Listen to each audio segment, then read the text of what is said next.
بین الاقوامی سرحد پر پاکستان کی فائرنگ میں be S F عہدیدار Mohammad Imtiaz شہید ہو گئے۔ وطن کی سرحدوں کی حفاظت کرتے ہوئے ایک اور سپاہی نے اپنی جان کا نذرانہ پیش کر دیا۔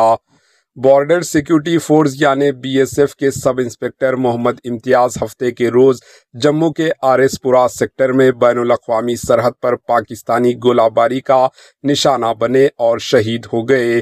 بی ایس ایف نے ان کی شہادت کی تصدیق کرتے ہوئے کہا ہے کہ سب انسپکٹر محمد امتیاز نے قوم کی خدمت میں اپنی جان قربان کر کے بہادری کی اعلیٰ مثال قائم کی۔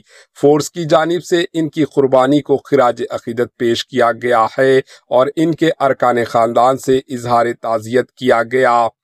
بتایا گیا ہے کہ محمد امتیاز 8 اور 9 مئی 2025 کے درمیانی شب اس وقت شدید زخمی ہو گئے تھے جب دشمن کی جانب سے بلا اشتعال فائرنگ اور گولہ باری کی گئی۔ زخمی ہونے کے بعد انہیں فوری طور پر طبی امداد فراہم کی گئی، تاہم وہ زخمیوں کی تاب نہ لا سکے۔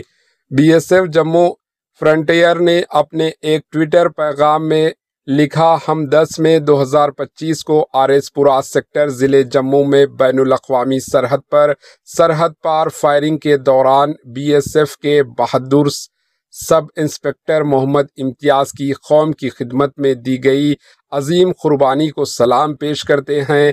بی ایس ایف کی سرحدی چوکی کی قیادت کرتے ہوئے انہوں نے فرنٹ لائن پر بہادری سے رہنمائی کی۔ سب انسپکٹر امتیاز نے نہ صرف ایک فرض شناسہ سپاہی تھے بلکہ اپنے یونٹ کے لیے حوصلے کی علامت بھی تھے۔ ان کی شہادت سے نہ صرف فورس بلکہ پورا ہندوستان غمزدہ اور فخر سے سرشار ہے۔